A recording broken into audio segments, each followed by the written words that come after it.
Family has now started to arrive. The Countess of Wessex. Robert, very active royal when it comes to the Commonwealth. Yes, Jeremy, the Countess has been very key to that campaign you just mentioned on avoidable blindness. She's the vice patron of the Diamond Jubilee Trust and has been out looking at a lot of its work. In fact, only a few months ago was in Bangladesh and actually managed herself, there she is, she managed herself to diagnose a 7-month-old baby with a serious eye condition, which has now had very successfully been treated, and that entire area of Bangladesh has got eye clinics as a result. Duke of York is just coming through the west door of the Abbey. Now, he was in Australia pretty recently in September 2017, and he went to the Gold Coast, Robert, where the Commonwealth Games is going to be held next month. And he's actually going to be holding his own event in conjunction with the summit, his Pitch at the Palace scheme for entrepreneurs. They're going to have a special Commonwealth event coming in there as well. We saw it a little earlier, we saw the Duchess of Gloucester, she's been out in the Commonwealth, the Duke of Gloucester having a Commonwealth big lunch. Here we see the Princess Royal as well coming along behind the Duke of York. She's very, very key to a lot of what the royal family do in the Commonwealth. There's the Duke just ahead of her there. The Princess Royal was in Ghana only last year, marking the 60th anniversary of Ghanaian independence. And just in the line there, you can see the lady in the blue suit. That's Baroness Patricia Scotland. She's the Secretary General of the Commonwealth, and there are as well lined up in that receiving line the Prime Minister of Malta, Dr. Joseph Muscat, and he'll be giving a reading later on as well. Just talking to Princess Alexandra there. Queen's cousin, yeah. And behind her is the Duchess of Gloucester, I think, who's a very, very, very active in a lot of things.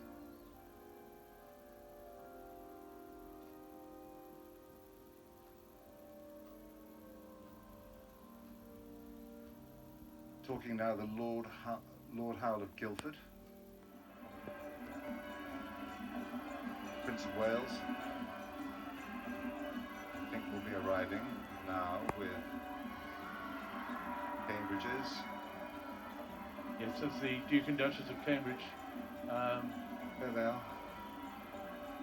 The Duke sporting his new shorn look. The Duchess is expecting, of course, her third child in April to become fifth in line to the throne. And as well as that, there is Meghan Markle. I think a lot of eyes will be on her today, wearing that cream coat. There with Prince Harry, who she'll be marrying at St George's Chapel, Windsor, in May. They're looking at Ghanaian dancers and drummers, who've very patiently been waiting there in what has been a bit of a damp afternoon. Miss Markle is having a crash course, Robert, is she not, in Britishness? She's been all over the country, in fact, with Prince Harry in recent weeks to meet all parts of the United Kingdom. Today, of course, will be her first official engagement in the company of the Queen, and really her first experience of a big state occasion at Westminster Abbey. Westminster Abbey is a place for coronations and royal weddings, including the Duchess of Cambridge. She was, of course, married here to Cambridge in 2011. So this is somewhere that's going to feature a great deal in her married life. Yes, and I'd imagine too that the Commonwealth is going to feature pretty heavily with Prince Harry and Meghan Markle as well, because she's already said she's looking forward to doing some tours, doing some visits. Yes, they both referred very prominently in their engagement interview to the work they were looking forward to doing in the Commonwealth, as are all the younger members of the family. The Duke and Duchess of Cambridge there leading the way. They've been on many Commonwealth tours. Their first big overseas tour as a married couple was to Canada. They've been to Australia and New Zealand with their young children. The Duke there tonight will be joining his father at Marlborough House, Commonwealth headquarters, to meet the entire Commonwealth diplomatic corps. Don't forget that thanks to the Queen, ambassadors from the Commonwealth aren't even called ambassadors, they're called High Commissioners, and they're all invited tonight. They'll meet the Duke of Cambridge and his father, the Prince of Wales, there. Ms. Markle has said as well that some of the work that she's been doing, some of the campaigns she's already been involved with in the past, have been in Commonwealth countries like Rwanda, fairly new member of the Commonwealth, and India, of course, who's been in the Commonwealth for a long time. Yeah, the great thing about the Commonwealth is it's on all continents. It spans all sizes, all faiths, all continents, and as we've said earlier, the emphasis on youth. And I think youth is very much going to be on the minds of this younger generation of the royal family, who are now doing a lot of the overseas work that once upon a time the Queen would have done with the Duke of Edinburgh, which the Prince of Wales is doing with the... Yeah, the meeting there, the Duke was speaking there, still speaking to Dr. Muscat and his wife, the Prime Minister of Malta. That's Michael Lake, afterwards the Director of the Royal Commonwealth Society.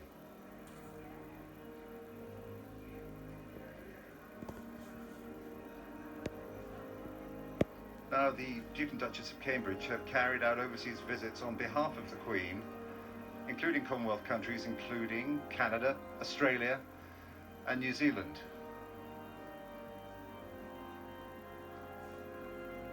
And waiting for the arrival of the Prince of Wales and the Duchess of Cornwall. They're out in the rain themselves. You need to have a look at the Ghanaian dancing.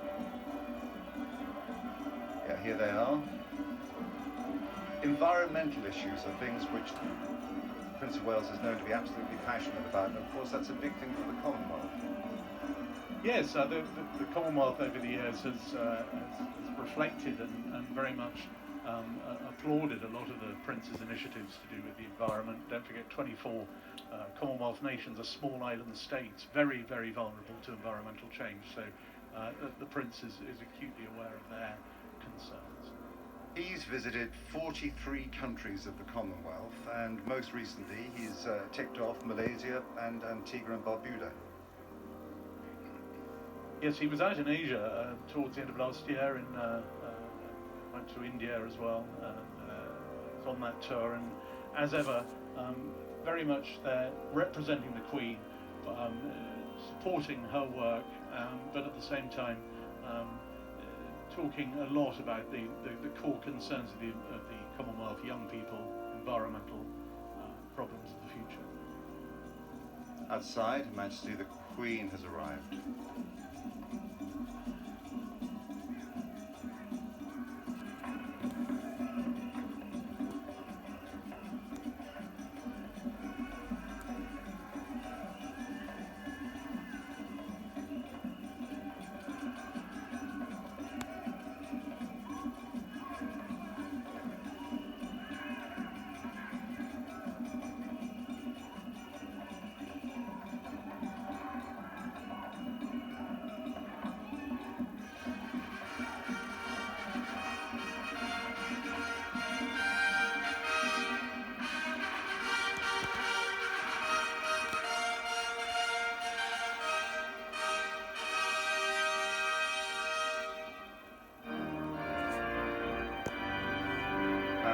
From the state trumpeters of the Household Cavalry. Queen enters Westminster Abbey. From the very beginning, Robert, she's shown a huge commitment to the Commonwealth, and she seems really to be rather enjoying herself already here today. Well, I think you could really say the Queen is the Commonwealth. Here she is greeting people she sees year after year at this event. This is an event she herself has created. She hasn't missed one of these Commonwealth Day services since 1986, and that was only because she was on tour at the time. And her first footstep abroad was in the heart of the Commonwealth when she went to Africa with her father in 1947. She's held this organisation together. She's brought it from an organisation of 8 nations to what it is today, 53. And really everyone in this abbey will be very well aware that were it not for her, this organisation might well not even be here today. There's a good quote about all this from Winston Churchill, and when he was Prime Minister, of course, she was already Queen. He said the monarch is the magic link which unites our loosely bound but strongly interwoven Commonwealth. And I suppose, has that deepened, do you think, or has that frayed over the years? Oh no, I think it's deepened. It really has. I mean, it's often said she is the glue that holds it together, that binds it. They're here, next to the national anthem. Fanfare from the Grenadier Guards.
The processional hymn, O Praise Ye the Lord, Sir Hubert Parry.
On behalf of the Dean and Chapter, I welcome you warmly to Westminster Abbey for our annual celebration of the Commonwealth.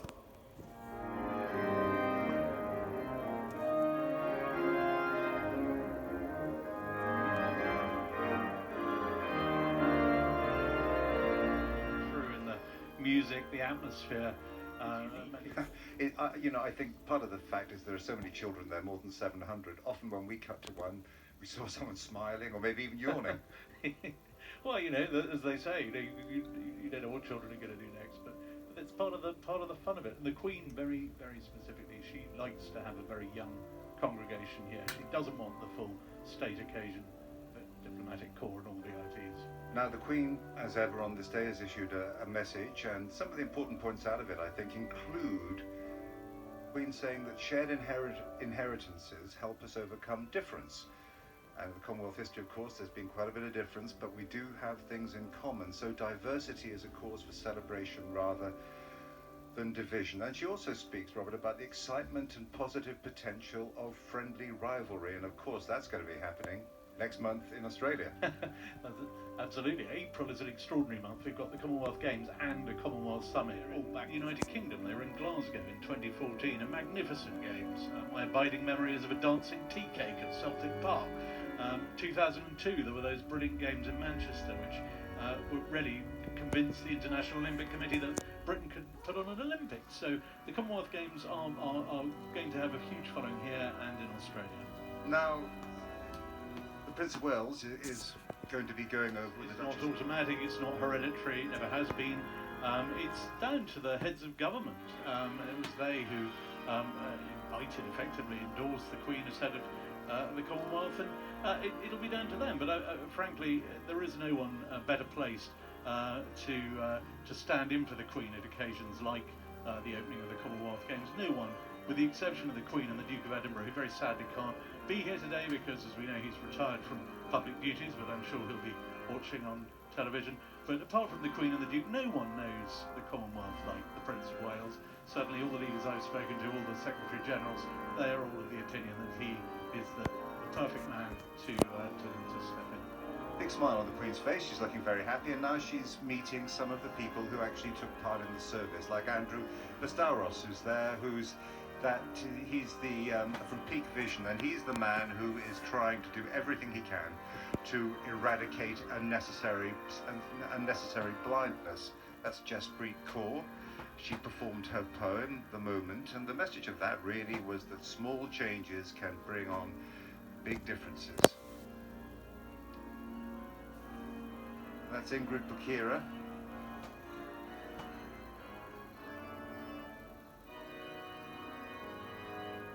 Abbas Dodo, founder of One Drum.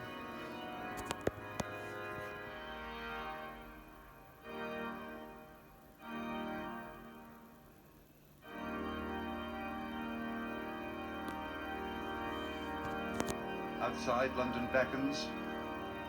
A big month and a half of Commonwealth activities coming up, and the posy bearer for the Queen is Miss Sanjida Hasnat. She's 11 years old. There she is. She's from the Westminster Bangladeshi Association. She hasn't had far to come then. Local girl. The other ladies there will have their posies. Boys as well, giving them. The Queen has had a broad grin on her face throughout all of this. The younger generation of the royal family as well, speaking to those people who took part in the service. It's going to be a remarkable few weeks, really, not just for the Commonwealth, but for the royal family as well. I mean, obviously we've got the Commonwealth Games and the Commonwealth Summit, as we've discussed, and we've also got a royal baby and a royal wedding. I mean, it really is, it slightly reminds me of that sort of Diamond Jubilee summer of 2012, all these events coming up on the horizon. So this has been a really special day for the Queen to have all her family here at this event that in many ways it's sort of kick-starting what's going to be a remarkable few royal weeks. The choir there, who as ever did a fabulous job, and behind them the flag bearers of all those Commonwealth countries, and a lot of chatting still going on inside the Abbey. Duchess of Cambridge talking to Liam Payne there. Liam Payne, yeah, they're having quite a... I wonder what they're talking about. Outside there they are.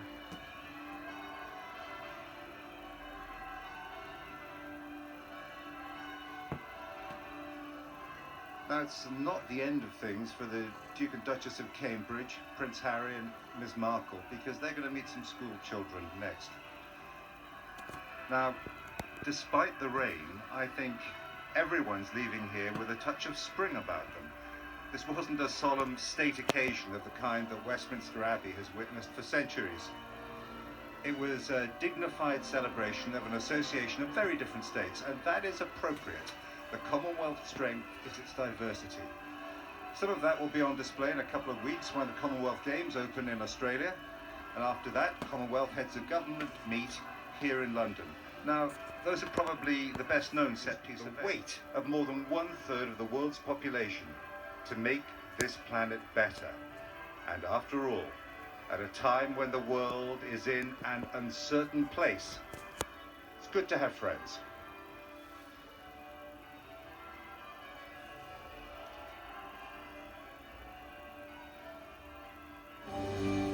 If you have enjoyed this video, then please give it a big old thumbs up. Thank you for watching this video. If you have enjoyed it, then please leave a like, comment and share on social media. Don't forget to subscribe for all the latest channel uploads. From me in Shropshire, goodbye.